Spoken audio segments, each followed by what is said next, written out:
Joining me now, National Republican Lawyers Association board member Harmeet Dhillon.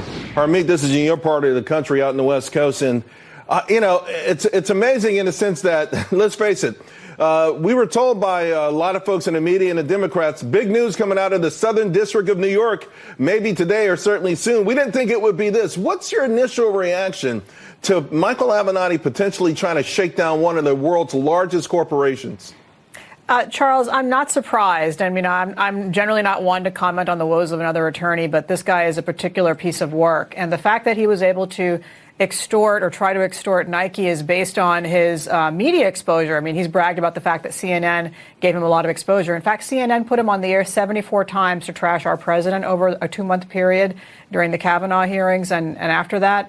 And as a result of that, he's apparently been leveraging it this way. Now, I'm a plaintiff's lawyer as well, and so it is in the nature of being a plaintiff's lawyer in a settlement discussion to say, look, if this case goes forward, you may suffer reputational harm. But it's very different to say that versus saying, give me $1.5 million from my client and then give me, the attorney, additional $10 to $20 million to do internal investigations and give you advice. That is clearly inappropriate and beyond the pale, and I think that he's looking at apparently 50 years in prison for this, plus the LA charges for the federal prosecutor down there for wire fraud. So this guy's in a world of hurt, and I think we've seen the last of Michael Avenatti on the CNN as a guest. Yeah, I think you're probably right on CNN, which, by the way, also was fond at one point of even talking about him as a potential Democratic candidate for the presidency, which of course won't be mentioned again. But we've heard this recently, the idea of negotiations going back and forth that can veer into what may sound like extortion. Is it really such a delicate thing that we're starting to hear it more and more with respect to corporate America? Well, look, I mean, for example, if you have a client who's been sexually harassed and you say, look, if I don't get a settlement from you, I'm going to file a lawsuit and that's going to be embarrassing. That's legitimate.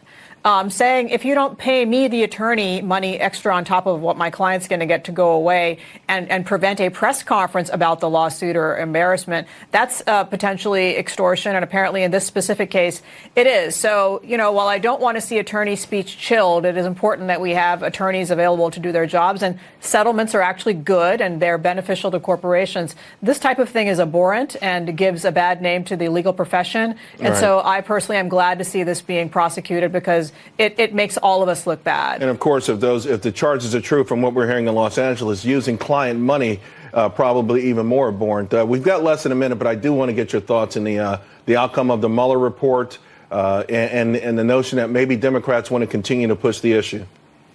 Well, if they do, I personally, as a Republican official, am happy about that because I think that the public is sick of it, and I think it's only going to make them look bad. I mean, look, they have egg all over their faces. Some of them, I believe, participated in a soft coup attempt against the president, and so if they want to keep that in the public eye, go ahead. I think that's disgraceful. It doesn't really serve their constituents very well. But legally, did Barr leave anything out there? Did he leave anything out there with respect to maybe obstruction that should be followed up on? I don't think so, not at all. I think that Mueller did a cop-out there at the end, not making a decision. It was his job to make a recommendation. I think it was a soft hit at the president to do that. So Barr cleaned it up and left no doubt. There is no doubt at this point that the president has been totally cleared from collusion and obstruction charges. Right. I meant Mueller with respect to the obstruction. Harmeet, yes. It's been too long. Appreciate it. Thank you very much. Always appreciate your legal expertise. Thanks, Charles.